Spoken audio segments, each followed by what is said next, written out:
వయస్సు మీదకు వచ్చిన తర్వాత తల్లిదండ్రులు పిల్లలకు భారమవుతారు. 100% మందికి కన్నవారిపై ప్రేమ తగ్గిపోతుందనేది వాస్తవం. తమనే ప్రాణంగా పెంచి ప్రాణంగా బ్రతికిన వారికి జీవిత చరమాంకలో కష్టాలు కన్నీళ్లు మిగులుతున్నాయి. వయసు పైబడ్డాక ఎవరికైనా సరే కాస్త చాదస్తం వస్తుంది. అంటే తమ మనసు చెప్పిందే పెద్దవాళ్ళు చేస్తారు. వాటిని పిల్లలుగా అర్థం చేసుకోవాలి. కానీ దానిని తప్పుగా చూపించి వారిని చీకొడితే మనమే మృగాలమవుతాం. కానీ కొంతమంది నీచులు చీకొట్టడమే కాదు, తమ తల్లిదండ్రులను ఏం చేస్తున్నారో బెంగళూరులో జరిగిన ఈ ఘటన మారుతున్న దిగజారుతున్న విలువలను సూచిస్తుంది. బెంగళూరులోని కెంగేరి ప్రాంతంలో శశికళ అనే యువతి 21 ఏళ్ల తన కొడుకుతో కలిసి ఒక అద్దె ఇంట్లో ఉంటుంది. శశికళ కొడుకు Nandish aeronautical engineering final year చదువుతున్నాడు. అలాగే ఇతను ఆన్లైన్లో లోనులు ఇప్పిస్తానని పలువురిని మోసం చేస్తూ తన తల్లికి ఆర్థికంగా సాయపడుతున్నాడు. అయితే శశికళ తల్లి శాంతకుమారి ఆస్తి గొడవల కారణంగా కొడుకులను వదిలేసి కూతురు దగ్గరకు వచ్చేసింది. అంతేకాదు ఆమెకు కూతురంటే ఇష్టం కూడా. తన పేరు మీద అవలహಳ್ಳಿలో ఉన్న ఖరీదైన ఫ్లాట్ను అమ్మింది. అయితే ఈ ఫ్లాట్ అమ్మకం ద్వారా వచ్చిన డబ్బులను పంచుకోవడంలో గొడవలయ్యాయి. దీంతో కొడుకుల దగ్గర నుంచి కూతురు దగ్గరకు వచ్చేసింది. ఇది ఎలా ఉంటే శశికళ తన భర్తతో విడిపోవడంలో కూడా తన తల్లి పాత్ర ఉందని బాధపడేది. హాయిగా సాగిపోతున్న జీవితంలో తన తల్లే చిచ్చు పెట్టిందని కొడుకుతో చెప్పుకొని బాధపడేది శశికళ. కానీ తన దగ్గరున్న డబ్బులను కూడా కూతురికి ఇచ్చి భర్త లేని ఆమె దగ్గర హాయిగా ఉందామని శాంతకుమారి వచ్చింది. శశికళ భర్తతో విడిపోయి వేరుగా ఉంటుంది. కూతురును ఆమె భర్త దగ్గర వదిలేసి కొడుకుతో వచ్చి బెంగళూరులో అతన్ని చదివిస్తోంది. ఇక ఆర్థికంగా కూడా తల్లే సాయపడుతుంది. అవలహಳ್ಳಿలో ఫ్లాట్ ద్వారా వచ్చిన డబ్బును కూతురికే ఇచ్చేసింది.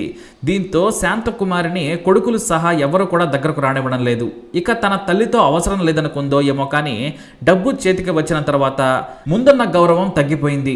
ఇంట్లో ఆమెకు ఇష్టం ఉంటే వంట చేసేది, లేదంటే కొడుకుతో పార్సిల్ తెప్పించేది. అంతేకాదు ఆస్తులు మొత్తం కొడుకులకు పంచి కొంత డబ్బు ఇవ్వగానే నేనెందుకు నిన్ను పోషించాలని తల్లితో గొడవ పెట్టుకుంది శశికళ.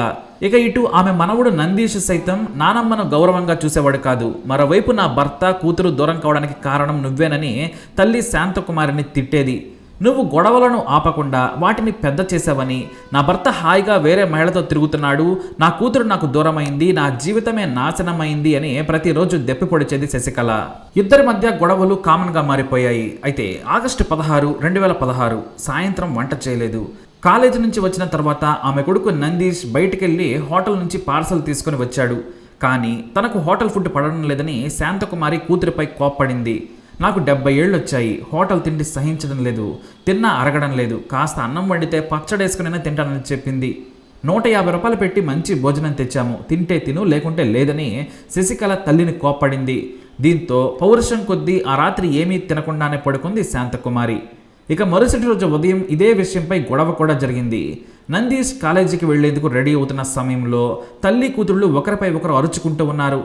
నా డబ్బులు నాకిస్తే నా దారిని నేను చూసుకుంటాను, వృద్ధాశ్రమంలో చేరుతాను, ఎంత ఉంటే అంత ఇవ్వు, మిగతా డబ్బులను నీకోసం ఉంచుకొని ఎంత ఇస్తావో ఇవ్వమని శాంతకుమారి తన కూతురును నిలదీసింది. నా జీవితాన్ని నాశనం చేసింది కాకుండా తిరిగి డబ్బులు అడుగుతావా అంటూ చపాతీలు చేసే రోలర్ కర్రతో తల మీద కోపం తగ్గే వరకు బాధింది. దీంతో తల నుంచి వేగంగా రక్తం కారుతూ కుర్చీలో నుంచి కిందకు పడి కుప్పకూలిపోయింది శాంతకుమారి. ఆ వెంటనే రక్తం ఆపేందుకు నందీష్ ప్రయత్నించాడు. హాస్పిటల్కు తీసుకెళ్లాలనుకున్న డాక్టర్లకు చెబితే కేసు అవుతుందని భయపడి ఇంటి దగ్గరే ఉంచి తలకు కట్టు కట్టారు. మామూలు కట్టుతో నయమయ్యే గాయం కాకపోవడంతో రాత్రి సమయంలో మరింత రక్తస్రావమైంది. అంతే, అలాగే చనిపోయింది శాంతకుమారి. ఆ విషయాన్ని ఇద్దరు కూడా గ్రహించారు. తల్లి బాడీని పుట్టింటికి తీసుకెళ్లాలని శశికళ భావించింది. కానీ తన సోదరులు అనుమానిస్తారనుకుంది. ఎందుకంటే తలపై గాయాలుండడంతో ఈ గొడవ మరో రకంగా మారుతుందని, కేసు పెడితే జైలుకు వెళ్తామని భావించారు.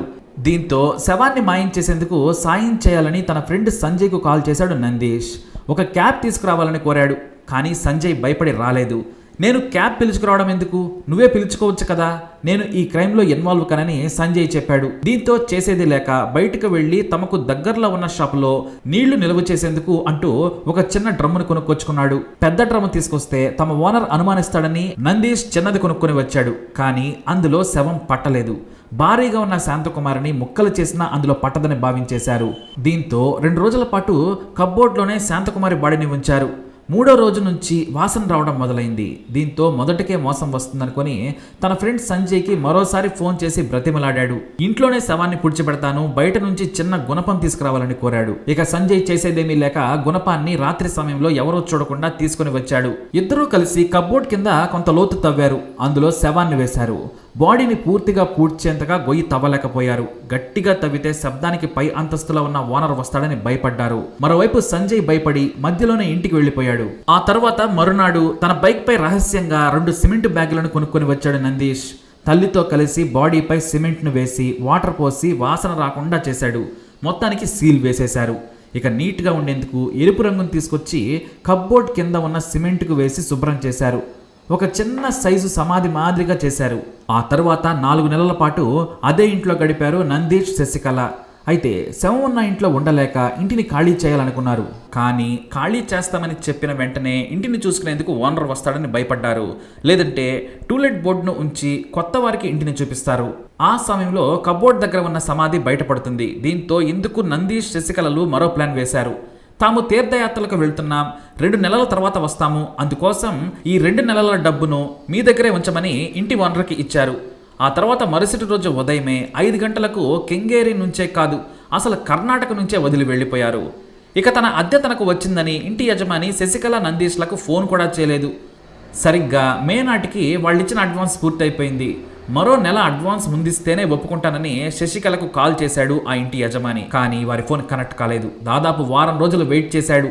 వారి నుంచి ఎలాంటి రెస్పాన్స్ కూడా రాలేదు. అంతకుముందు ఫోన్ చేస్తే నెల తర్వాత వస్తామని మెసేజ్లు పెట్టేవారు. ఇప్పుడు అసలు మెసేజ్లు కూడా లేవు.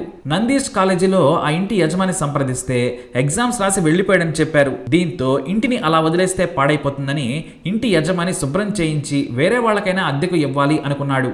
తాళాలు రిపేర్ చేయించే వ్యక్తిని పిలిపించి డోర్ పాడు కాకుండా లాక్ను తీయించాడు.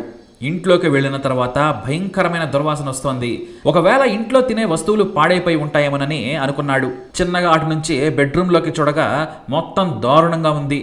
కబ్బోర్డ్ను వెరగొట్టారు. ఏదో సమాధి మాదిరిగా కట్టి రంగు వేశారని భయపడ్డాడు. ఒక్క నిమిషం కూడా ఆలోచించకుండా పోలీసులకు ఫిర్యాదు చేయగా కాంక్రీట్ను పగలగొట్టి తవ్వగా శవం ఆనవాళ్లు కనిపించాయి. ఇక అక్కడ పక్కనే డ్రమ్ములో రక్తపు మరకలు ఉన్న బట్టలు, గుణపం చూసి పోలీసులు హత్యగా గుర్తించారు. అయితే శశికళ తల్లి శాంతకుమారి శవమై ఉంటుందని పోలీసులకు చెప్పేశాడు ఇంటి యజమాని. ఇక విచారణ ప్రారంభించగా ఎక్కడా శశికళ కానీ నందీష్ కానీ కనిపించలేదు. వారి ఫోన్ నంబర్ల ఆధారంగా ఆధార్ కార్డులను పరిశీలించారు. వారి బంధువులందరినీ విచారించినా ఎక్కడా కూడా వారి ఆచూకీ దొరకలేదు. నందీష్ తన ఆధార్ నెంబర్తో మరో సిమ్ కార్డ్ తీసుకున్నట్లుగా కొన్నాళ్లకు పోలీసులు గుర్తించారు. ఆ నెంబర్ సాయంతో ఢిల్లీలోని ఒక స్లమ్లో ఉన్నట్లు సెల్ లొకేషన్ను బట్టి గుర్తించారు పోలీసులు. లొకేషన్ ఆధారంగా ప్రత్యేక టీం పోలీసులు అక్కడ విచారించారు. కానీ నందీష్, శశికళ పేరుతో ఎవరూ లేరని తేలింది. అంటే మారు పేరుతో ఉంటున్నారని అర్థం చేసుకున్నారు పోలీసులు. ఆ తర్వాత వ్యూహాత్మకంగా మాటు వేసి శశికళ, నందీష్లను పట్టుకున్నారు. వారిని బెంగళూరు తీసుకొచ్చి విచారించగా హోటల్ భోజనం నుంచి ఆస్తి తగాదాలతో సహా అన్నీ కూడా పోసగుచ్చినట్లు చెప్పింది శశికళ. ఇక నందీష్తో స్నేహం చేసినందుకు, శవాన్ని మాయం చేసేందుకు సాయపడ్డ సంజయ్ను సైతం అరెస్టు చేశారు పోలీసులు. ఇక తన భార్య, కొడుకు జైలు పాలయ్యారని తెలిసినా కూడా ఆమె భర్త వారికి సాయం చేసేందుకు రాలేదు. మరోవైపు ఆస్తి తగాదాల కారణంగా తల్లి, సోదరి దూరంగా ఉంటున్నారనుకున్నారు ఆమె సోదరులు. ఇక తల్లి గురించి ఫోన్ చేసినా అడిగిన సమయంలో మాట్లాడటానికి ఇష్టపడడం లేదని తన సోదరులకు చెప్పేది.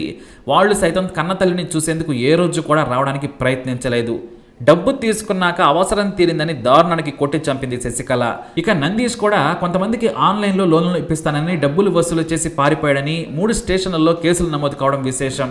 ఇప్పుడు హత్య కేసుతో పాటు మోసం కేసులను కూడా ఎదుర్కొంటున్నాడు నందీష్. ఇలా కన్న తల్లిని చంపింది ఓ నీచురాలు. మరి 190% మందికి కన్నవారిపై ప్రేమ తగ్గిపోతుందనేది వాస్తవమా కాదా?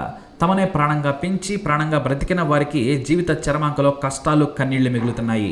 కన్న తల్లిదండ్రులను చీకొడితే మనము మృగాలతో సమానం. ఇది మాత్రం గుర్తుపెట్టుకోండి. మరి మీ అభిప్రాయాన్ని కూడా కమెంట్ ద్వారా తెలియజేయండి. అలాగే ఇలాంటి ఇన్ఫర్మేషన్స్ కోసం వీడియోని లైక్ చేయండి, షేర్ చేయండి, మా ఛానల్ని సబ్స్క్రైబ్ చేసుకోండి.